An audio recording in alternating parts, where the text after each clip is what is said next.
I just think anyone who's doing something that is new and does it really well in a way that can engage people is always going to inspire me. That's the key, is providing something that they can relate to but feels new. That's like the secret to good quality music. Year 10, year 11, year 12, high school, I started making playlists on iPods, and for whatever reason, people started paying me to curate playlists for parties. I made like 6 or 7 mixtapes, and they kind of got into a habit of everyone was playing them at the parties through year 10, year 11 and 12, and that's just how it all began. It was just with an iPod. And then I guess it went from there. I used to work summers with my schoolmates in Lawn to help pay for uni. We did like a summer season over there. We'd work at the Lawn Hotel, saving a heap of cash and then having that cash for uni throughout the year to get me through. But I remember for whatever reason, we started looking at buying some Pioneer. I think they were CDJ 1000s, MK2s, like CDs. And I didn't have the funds, but my friend did. We kind of went in together and got a set and started literally just messing around on them in the house. We managed to convince the bar manager at the Lawn Hotel we'll play upstairs, and I think he found everything we did very refreshing. He got us a residency there, and that's where it kind of all went from. I first had Ableton when in year 10. Like, it was just me and my mates, thinking we were Caribou or something in year 10, listening to cool artists but having no idea and just messing around on Ableton. I built my mixtapes through Ableton. That's the first way I ever used it. It kind of sat there on my laptop as I was DJing for 4 or 5 years, and I had a half go, but honestly it's been a long process, learning, very much self-taught. There was always a balance of the enjoyment, casual nature of it, the reality of it. I think over the last couple of years I've started to realise that it is something that I am taking somewhat seriously. It's meant to be fun, like you do things with purpose and you create with purpose, but it's a creative industry and it's people having fun and listening to music. So I think the most excited I've ever felt was the first 4 or 5 gigs that I ever played at clubs. There was nothing better. I managed to get a couple of better slots at festivals, and I started seeing the crowds get bigger and noticing obviously that people were coming to see me play and that the reactions were like quite good, for lack of a better term. But like the last couple of years, couple of big festival sets have really kind of shown me, at least from the inside looking out, that people are starting to at least recognise me in some sort of sense. It was a little bit different back then. Like, it's a completely different dynamic now, like a completely different game. Like, everyone has Shazam, everyone's exposed to what's cool and what's not in a quarter of the time. Like, everyone has access to their phones. You play one good tune that you've spent 6 weeks looking for, everyone can figure out what it is within 1 week, and everyone's seeing you play it and everyone's playing it, and that's awesome for information sharing, but it's also harder for subcultures to stay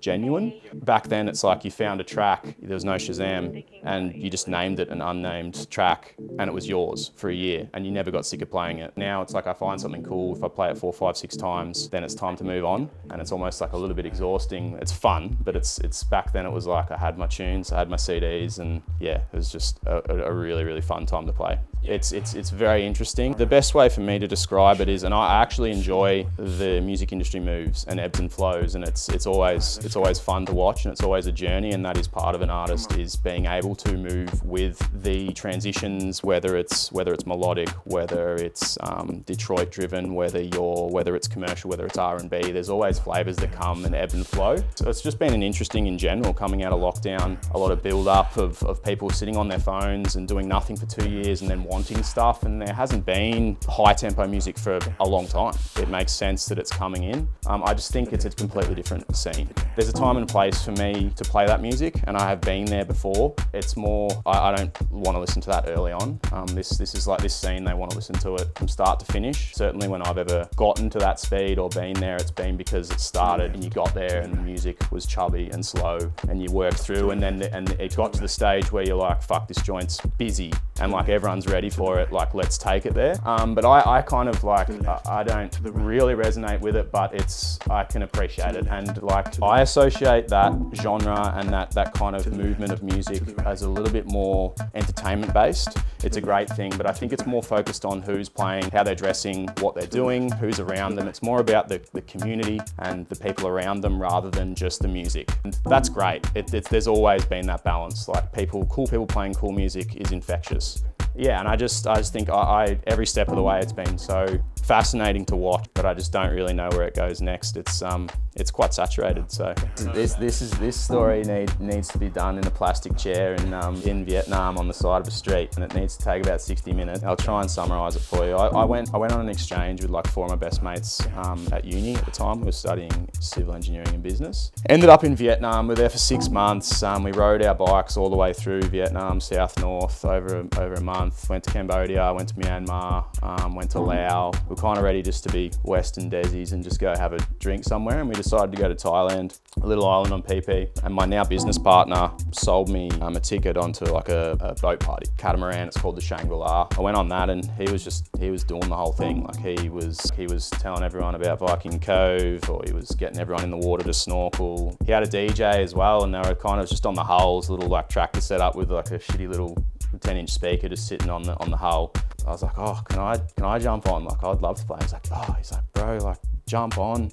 He just really enjoyed the music I was playing, and so did everyone on the boat. And he was like, oh, come back on tomorrow, bring your mates, we'll come on for free, have free booze. And I was like, say less, we'll come back on. And then from there, I played again, and he introduced me to the resort manager, who's now also my like long-term friend and business partner, Pim. She was like, do you want to come play at the resort? You can live there, you can stay there, you just play one day on, one day off at the pool, you get free food and free common. I'm like, far out, I'll wake up here and I'll be 55 and I won't have left the island. So I said, look, I've got to go to uni, I've got to go back, but I'll come back every Feb. I went back every year and kind of partied and got to know them a little bit better, and then eventually after playing a couple of gigs and spending a couple of Christmases there, and we became quite good friends. I just remember being at this big party I was playing at once and sitting there with Cal, the bloke that ran the boat. So we were just like, we just have to get everyone here and doing this exact thing that I'm doing. And I went home. I remember vividly, I was living it with my parents, and I went home and I was just like ecstatically excited to try and make this thing happen. And from there, it just, the 16 of us went there the year after and put a speaker on a dining table at a restaurant, and went on a diving boat and did a party on a diving boat. And I think 2 years ago, after lockdown, we did 80 international people on planes, proper, full package tickets. And then we did 80 people that came over, and I didn't really know like about half of them. And I was like, oh, this is starting to, like, people are spending money, like significant amount of money, and I don't know who they are. It's had a big impact on my life. It's been like a breath of fresh air. It's been super fun. It's been a unique project that I don't see any project that kind of parallels it. It's just been something it's just been an amazing journey. Like, I don't know how else to describe it. It's just kind of nuts. I'm pretty excited to play 4 tracks that are coming out. I've got my first wax release coming out. I don't know if you've heard, I do secret cuts. Like, it's kind of like a little mini release thing that I've done. We're actually releasing a 4th one soon, and it's going to be pressed to wax. It's a 4-track EP. I really rate all 4 of the songs, so I'm going to be testing them for sure, because I haven't played them anywhere. We're in the process at the moment of doing the vinyl masters, getting the wax pressed. So I'll definitely be playing them because I haven't played them. I'm pretty excited that of getting my first wax press. Enjoyment. Like, I just think I just don't take things too seriously. Like, house music and music is meant to be enjoyed. Don't overthink it. Just have fun. That's what it is, and that's what it has always been for me. Like, I'm not really driven as much as most people on the front of pushing myself into an audience to try and get somewhere. I'm just there for the ride and for the enjoyment, because I really do enjoy music. I enjoy playing it. I enjoy writing it. I enjoy listening to people play it, and that to me is what it is about.